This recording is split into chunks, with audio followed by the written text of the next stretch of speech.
अब छांगुर बाबा की लाल डायरी में छुपे काले राज की बात करते हैं। यूपी एटीएस को छांगुर की राजदार नसरीन के कमरे से 100 पन्नों की एक डायरी मिली, जिसमें कई खुलासे होने की अब उम्मीद जताई जा रही है और सबकी निगाह इस डायरी पर ही है। छांगुर बाबा की लाल डायरी में काला सच, एक छांगुर और लाल डायरी में 1000 राज। ये जलालुद्दीन उर्फ छांगुर की आलीशान कोठी। इसी कोठी के अंदर से यूपी एटीएस को छांगुर की पाप लीला का सबसे बड़ा सबूत मिला है, लाल डायरी की शक्ल में। लाल डायरी नीतू उर्फ नसरीन की है, लेकिन डायरी में छांगुर बाबा के एक एक काले राज दफन है। यूपी एटीएस को नीतू उर्फ नसरीन के कमरे से मिली है लाल डायरी। लाल डायरी के हर पन्ने में छांगुर के पाप की पूरी कहानी दर्ज है, क्योंकि लाल डायरी में धर्मांतरण सिंडिकेट का पूरा काला चिट्ठा मौजूद है।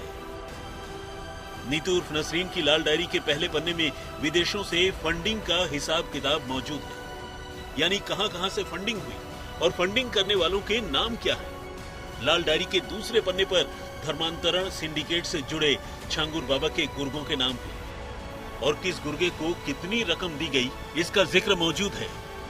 लाल डायरी के एक पन्ने में छांगुर बाबा की अकूत प्रॉपर्टी की डिटेल लिखी हुई है, यानी छांगुर ने देश भर में कहां कहां प्रॉपर्टी खरीदी। चौंकाने वाली बात यह है कि लाल डायरी में कुछ सफेद पोशों के नाम हैं, जिन्हें छांगुर बाबा की तरफ से पैसा दिया गया।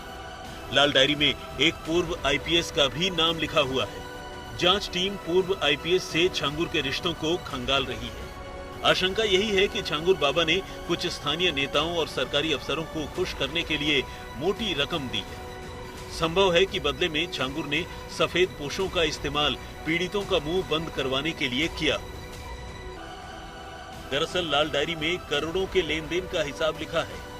जांच टीम के मुताबिक धर्म परिवर्तन का धंधा करने वाले छांगुर ने कई नेताओं और अफसरों पर पानी की तरह पैसा बहाया था। लाल डायरी में कई राजनेताओं के नाम लिखे हैं, जिनको छांगुर बाबा ने विधानसभा चुनाव के दौरान मोटी रकम दी थी। उतरौला में ही रहने वाले एक पूर्व आईपीएस को विधानसभा चुनाव में उतारने की तैयारी थी। छांगुर बाबा के गुनाहों का हिसाब किताब शुरू हो चुका है। लाल डायरी से लेकर गुप्त तहखाने अब राज उगल रहे हैं। यही नहीं, छांगुर बाबा के खिलाफ सबसे बड़ी गवाही बदर अली सिद्दीकी के घर वालों ने दी है। घर वालों का दावा है कि छांगुर के संपर्क में आने के बाद बदर की जिंदगी बदल गई। नौबत अपने बेटे को घर से बेदखल करने तक पहुंच गई, यानी छांगुर का शागिर्द बनने के बाद बदर गुनाह की राह पर चल पड़ा था। घर वालों को अंदेशा था कि एक न एक दिन पाप का घड़ा जरूर भरेगा। बहुत गौर से छांगुर के गुर्गे बदर के माता पिता की बातों को सुनिए।